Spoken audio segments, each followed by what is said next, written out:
जब जब दुनिया में जंग का ऐलान हुआ है, तब तब मानवता को नुकसान पहुंचा है। सिर्फ मानवता ही नहीं, बल्कि प्रकृति को भी भारी नुकसान उठाना पड़ा है।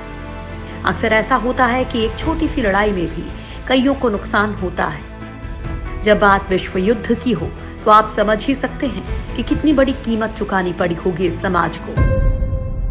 वैसे तो विश्व युद्ध का नाम लेते ही मन डर जाता है। ऐसा लगता है कि कोई इस बारे में बात ना करे। लोग उस समय की बातें भी करते हुए रो देते थे।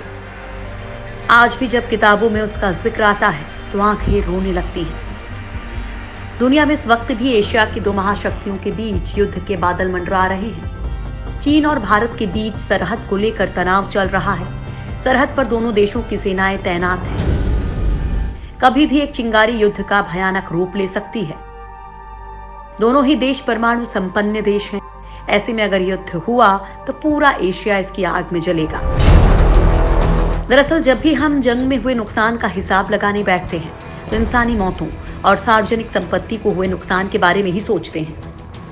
लेकिन सोचने लायक एक और जरूरी चीज है, और वो है हमारा पर्यावरण, जिसे जंग के दौरान पूरी तरह से अनदेखा कर दिया जाता है। जब से इंसान ने बारूद की खोज की है, उस दिन से जंग अपने साथ भयंकर परिणाम ही ला रही है। पहले तलवारों से होने वाली जंगों में केवल इंसान मर रहे थे, लेकिन आज के दौर के भयानक हथियारों से इंसानों के साथ साथ पर्यावरण को भी छलनी किया जा रहा है। दोस्तों, आज के इस वीडियो में हम आप लोगों को युद्ध से होने वाले नुकसान के बारे में बताने वाले हैं।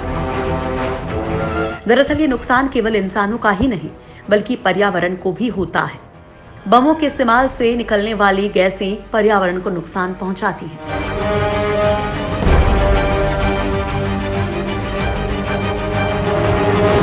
पर्यावरण को नुकसान पहुंचाते हैं खतरनाक हथियार। जब भी किसी जगह युद्ध होता है, तो उसमें मरने वाले, घायल होने वाले सैनिकों और अर्थव्यवस्था के नुकसान का अंदाजा लगाया जाता है। लेकिन इस बात का अंदाजा कभी नहीं लगाया जाता कि इस युद्ध से प्रकृति को कितना नुकसान हुआ। इन लड़ाइयों में पर्यावरण और प्राकृतिक स्रोतों की अनदेखी की जाती है।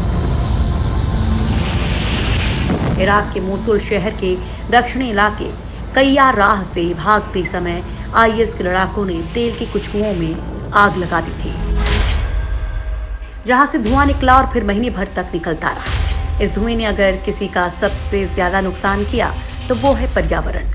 इस घटना के बाद वैज्ञानिकों ने दावा किया कि मोसुल और उसके आसपास के इलाकों की हवा लगभग 10 सालों के लिए प्रदूषित हुई है। अब अंदाजा लगाइए कि जहां आए दिन ऐसी घटनाएं हो रही हैं, वहां प्रदूषण का स्तर क्या है। आज के दौर में युद्ध का स्टाइल बदल गया है। अब फाइटर जेट युद्ध में निर्णायक साबित होते हैं। दुनिया में लगभग हर देश के पास ऐसे जहाज हैं जो तेज गति के साथ दुश्मन पर हमला करके आसमान में गायब हो जाते हैं। लेकिन क्या कभी आप लोगों ने सोचा है कि ये जहाज पर्यावरण को कितना नुकसान पहुंचाते हैं? कैलिफोर्निया विश्वविद्यालय के हेराल्ड जॉनस्टन की शोध रिपोर्ट बताती है कि सुपरसोनिक विमानों से निकलने वाला नाइट्रस ऑक्साइड ओजोन की परत को ज्यादा प्रभावित करता है।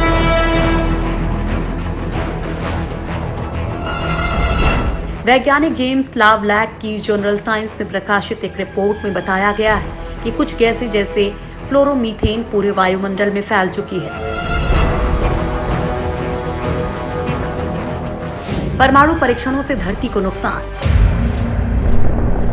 पिछले 5 दशकों में कई देशों ने गोपनीय परमाणु परीक्षण किए हैं। किसी ने जमीन के भीतर, तो किसी ने समुद्र तल में। इन परीक्षणों का किसी को पता ना चले, इसके लिए हर जानकारी गोपनीय रखी जाती है।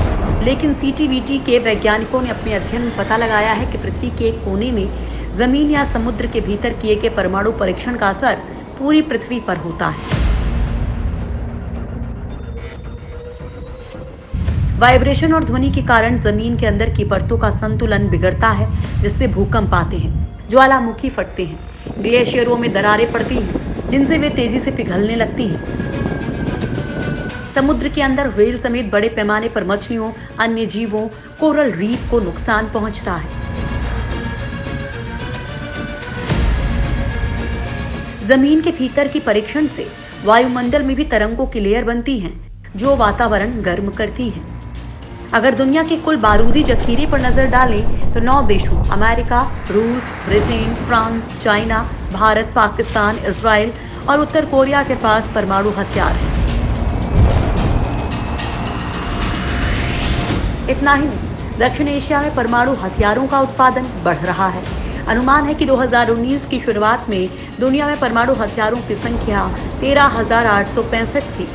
कजाकिस्तान के द पॉलीगन का इतिहास अपने आप में खौफनाक है।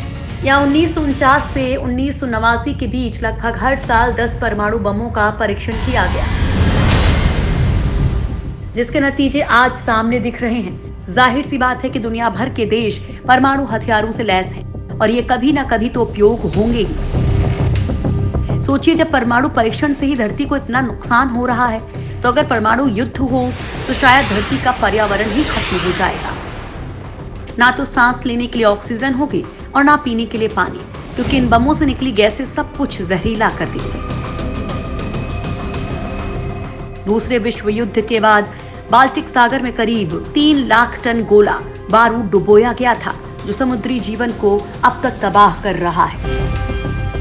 अंतर्राष्ट्रीय research project decision aid for marine munitions दुनिया भर के देशों को इस तरह के काम न करने के लिए चेतावनी दे चुका है। हालांकि इस चेतावनी को माना किसी ने नहीं। युद्धों से धरती हो रही बंजर। आज के समय में जिस तरह से युद्ध हो रहे हैं, उसने धरती के बहुत बड़े हिस्से को बंजर बनाकर लाखों शरणार्थी पैदा कर दिए हैं। हार्वर्ड मेडिकल स्कूल की जेनिफर लीनिंग ने ईरान, इराक, सीरिया, यमन में हुए हमलों के बाद रिसर्च की और पाया कि जितने लोग हमले में मारे गए हैं, उससे कहीं ज्यादा वहां संक्रमण बीमारियों का शिकार हुए हैं। ये बीमारियां खराब पानी, हवा और खाद्य गुणवत्ता में गिरावट के कारण हुई हैं। आंकड़े बताते हैं कि इन देशों में रहने वाले लोगों को कैंसर की संभावना किसी दूसरे सामान्य देश के नागरिकों की तुलना में 150% ज्यादा है।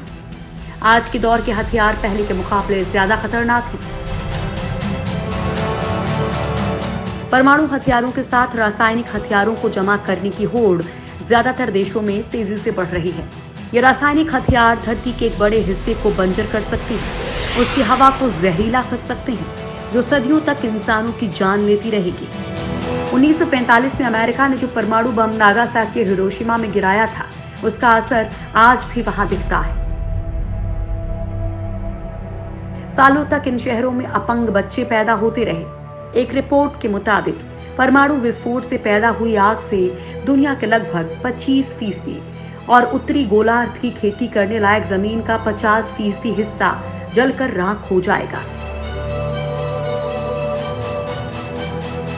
वैज्ञानिकों का दावा है कि अगर बारूदी जखीरों के कारण पर्यावरण में बढ़ते प्रदूषण को तेजी से कम करने का प्रयास नहीं किया गया, तो 21वीं सदी के अंदर ही महाप्रलय के हालात बन जाएंगे और धरती रहने लायक जगह नहीं रह जाएगी।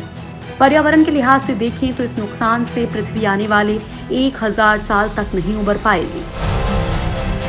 दुनिया के कई वैज्ञानिक आगाह कर चुके हैं कि पृथ्वी की सतह पर सूर्य की गर्मी की तीव्रता में अचानक तेजी से आई गिरावट पूरे ग्रह के मौसम में भारी अंतर ला चुकी है। ऐसे में परमाणु युद्ध का असर पृथ्वी को और भी तेजी के साथ ठंडा कर देगा, जिससे प्रकृति के साथ साथ सारे इंसान भी हमेशा के लिए ठंडे हो जाएंगे। रिपोर्ट के मुताबिक दुनिया के विकसित देश 70% और विकासशील देश 30% कार्बन डाइऑक्साइड पैदा कर रहे हैं, जिसमें अकेले अमेरिका दुनिया के कुल कार्बन डाइऑक्साइड स्तर का 23% पैदा कर रहा है। माना कि ये केवल हथियारों से नहीं हो रहा है, पर इसमें बारूद का हाथ तो है ही। पहले और दूसरे विश्व युद्ध के दौरान केवल अमेरिका ने परमाणु बमों का इस्तेमाल किया था। तब से लेकर आज तक दुनिया के लगभग ज्यादातर देशों के पास परमाणु बमों का जखीरा है और अभी जो हालात दुनिया में हैं, उसे देखकर लगता है कि दुनिया विश्व युद्ध के मुहाने पर खड़ी है और अगर तीसरा विश्व युद्ध होगा तो धरती का खात्मा भी हो जाएगा, क्योंकि हर देश इसके इस्तेमाल से हिचकेगा नहीं। और अगर एक साथ परमाणु बमों के हमले हो गए तो सबसे पहले ओजोन परत खत्म हो जाएगी, जिससे धरती का वजूद भी खत्म हो जाएगा।